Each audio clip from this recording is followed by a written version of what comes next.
Higit pong 800,000 bariles ng dagdag na langis mula sa Russia at Singapore ang dumating sa Pilipinas.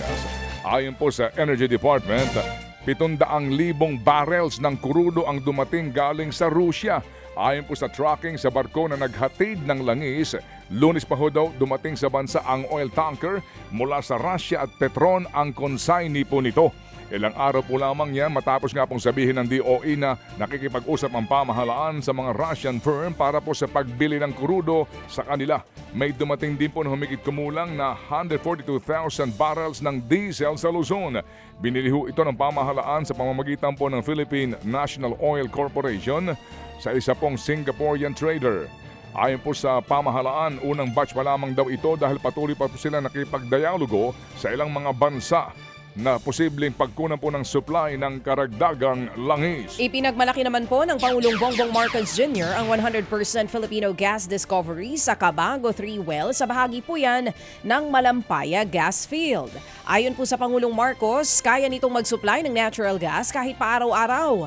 Sa gitna po ng gulo sa Middle East, target nitong bawasan ang pagdepende ng Pilipinas sa imported na langis. Bukod pa po dyan, ayon din sa Pangulong Marcos, mas mura ang kinuhang natural o naturang gas sa Malampaya Gas Field. 4 pesos and 80 centavos per kilowatt hour lang kasi ang galing sa Malampaya kumpara po yan sa 10 pesos and 30 centavos kapag ito po'y imported. Ayan pong isyong yan ay hindi po din ganong kabilis, no? Discovery and development. Doon magkakatalo, maaari po may nakita ka ngayon source, pero how do you develop that and turn that into actual fuel? Yan po, it will take some time. Samantala po naman, nagbanta po ang Amerika na lalo pong pupulbusin ang Iran kung hindi ito makikipagnegosasyon para nga sa usapang pangkapayapaan.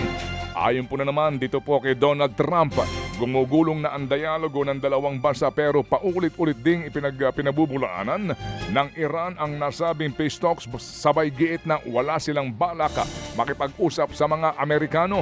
Ayon sa Iran, handa silang tuldukan ang gera pero sa kanilang sariling kondisyon. Gusto rin nilang pagbayarin ng Amerika at Israel sa tinamong pinsala ng kanilang bansa. Pero habang nagtatalo po sila sa peace talks, tinatangkaho naman ni Trump na kupkubin ang Kurd Island sa Strait of Hormuz. Kaya lalong pinaigting ng Iran ang military operation nila sa rehiyon. Nagrereklamo naman po ang ilang tsuper na hindi pa rin nakakakuha ng 5,000 pisong ayuda. Galing po yan sa DSWD. Sa Quezon City, inaabot ng 1 oras ang pila sa bigayan ng ayuda. Pero sa 30,000 qualified makakuha ng ayuda, meron pa ring mga nawala sa master list kaya hindi nabigyan ng cash aid. Nilinaw naman po ng DSWD na magkakaroon ng special payout para sa mga tsuper na hindi nabigyan ng tulong. Pero sa kabila po nito, nagkasapa rin ng tigil pasada ang ilang transport group na hindi na kinakaya ang pagsipa ng presyo ng krudo. Sa unang araw po ng tigil pasada kahapon, sumama ang mga tsuper ng jeep, TNVS, taxi at motorcycle taxi drivers. Pare-pareho ang kanilang panawagan na ibasura ang oil deregulation law at suspindihin na ang VAT at excise tax sa langis. Ngayong araw po mga kapatid, tuloy pa rin ang tigil pasada. Plano ng grupo naman na magdaos ng rally sa Welcome Rotonda sa Quezon City mamayang hapon.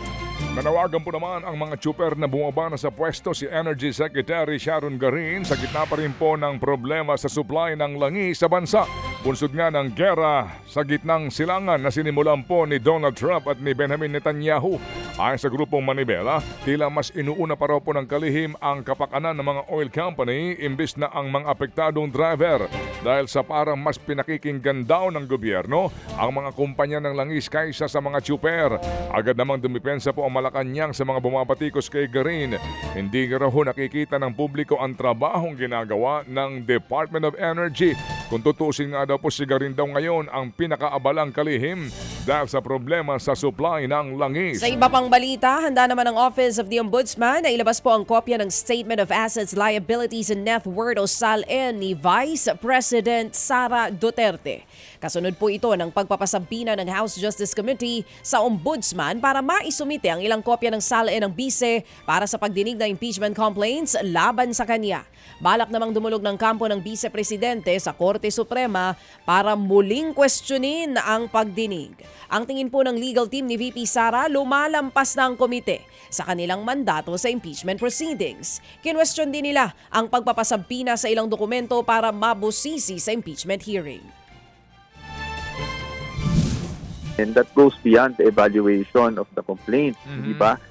Yan nga sinasabi natin. Kung walang ebidensyang naka-attach, bakit tayo nag-allege? Tapos biglang ngayon maghahanap tayo in the hope, no, and I have to emphasize this, in the hope that there is something incriminating that will somehow come out. Yan nga po ang tinig ni Attorney Michael Poa, isa sa mga abogado ni VP Sara Duterte. Sinuspindi po naman ng Energy Regulatory Commission o ERC ang operasyon ng Electricity Spot Market o WESM, bunsod po ng banta ng enerhiya. Opo, banta ho sa enerhiya. Kung saan po naman ang pinag-uusapan dito ay problema sa supply at presyuhan ng kuryente sa merkado. Ang WESM ang tumatayong stock market o bilihan po ng kuryente kung saan nakabase ang presyo nito sa supply at demand ng kuryente sa bansa. Ayon po sa ERC, lolobo ang presyo po ng kuryente sa WESM dahil nga sa epekto po ng gera kung hindi makikialam ang gobyerno. Dahil dito isinuspindi nila ang operasyon ng WESM para magtakda muna ng Modified Administered Pricing Mechanism, kung saan po ERC ang magtatakda po naman ng fixed na presyo ng kuryente na ilalako ng mga generation company o planta ng kuryente.